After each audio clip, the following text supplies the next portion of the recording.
Bom, retornando aqui à normalidade depois do intenso Festival de Gramado, do qual vocês conseguiram ver algumas coisas aí que eu joguei no canal, como é o caso das entrevistas maravilhosas que eu consegui, algumas das entrevistas incríveis que eu consegui fazer eu trouxe para o canal. Comentei também no dia de abertura do festival sobre Retratos Fantasmas, do Kleber Mendonça, que passou lá em Gramado, mas enfim, já de volta aqui à normalidade, tentando dar conta de uma outra coisa que eu assisti, que deu tempo de fazer um comentário um pouco maior por aqui. E nesse caso, claro, estou falando de Besouro Azul, novo filme da DC, que é naturalmente um filme que chega num momento péssimo para a DC, né? Chega depois de uma onda gigantesca de fracassos. A DC já coleciona fracassos desde o começo desse universo expandido, né? Mas a coisa tem se intensificado muito de um ano e pouco para cá, né? No ano passado a gente teve, por exemplo, Adão Negro, um filme que se tinha uma expectativa considerável pela presença do The Rock ali, e no entanto o filme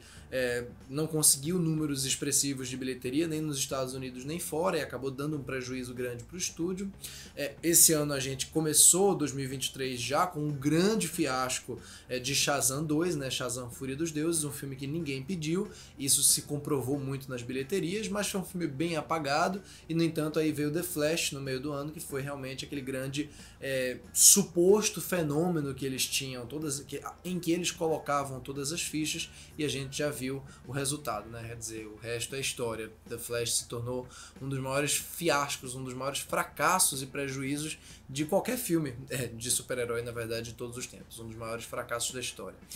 E aqui, Besouro Azul, assim, dá pra dizer com toda certeza que ele não vai se tornar um fiasco retumbante como qualquer um desses outros. Primeiro porque ele é um filme infinitamente mais modesto do que qualquer um desses outros, inclusive mais modesto do que o Shazam. Mesmo que o Shazam seja um qualquer coisa absoluto, eu acho que ali ainda rola um lance de você enfiar um bocado de personagem num filme só, e de crescimento, né, de querer parecer um filme maior do que o antecessor. No caso de Besouro Azul, é um filme que realmente não se parece, ainda que parece uma contradição isso, ainda que ele seja incrivelmente genérico, ainda que ele não apresente absolutamente nada de particular, ele não se parece tanto em ambição com nenhum projeto de super-herói da Marvel ou da DC lançado nos últimos anos, porque ele tem uma proposta geral muito mais redondinha, muito mais focada no que ele está fazendo aqui com o personagem, muito menos pensada para expansões de mitologia, de universo, de personagem, de qualquer coisa desse tipo, e que acaba dentro disso contando direitinho ali a própria história. Quando eu digo contando direitinho, eu não estou em momento nenhum querendo dizer que o filme faz tudo perfeito, que é um trabalho absolutamente polido, mais do que qualquer coisa que a Warner e DC tenha feito até aqui. Longe disso, ele tem aí irregularidades, e apesar de ele ser enxuto, eu acho que ele poderia ser ainda mais enxuto, para ser sincero. Ele tem 2 horas de duração e ele poderia facilmente ter 1h40, 1h35, porque realmente tem sim uma outra gordurinha aqui, sobretudo no terceiro ato. Mas é um filme até simpático. Eu acho que o fato dele concentrar todo o drama, né, toda a trama, na verdade, nos protagonistas aqui interpretados pelo Xolo Mariduenha e pela Bruna Marquezine, que está muito bem no filme, aliás, eu digo isso não exatamente pela Bruna Marquezine, mas porque me surpreendi com como ela consegue tirar de letra, né, uma personagem tão elementar, tão básica. Ela consegue não só tirar de letra, como compor a personagem com mais drama, com mais nuances do que o filme dá pra ela, do que a direção dá pra ela. Enfim, então o fato do filme se focar nesses dois personagens, nesse casal de protagonistas, e na família do personagem principal, né, desse protagonista, esse jovem que vem do México para os Estados Unidos de volta, né, com a família mexicana dele, tentando ajudar todo mundo a se recuperar da situação de barra financeira que eles estão passando e tudo mais. O fato dele focar muito nessa relação familiar e na relação de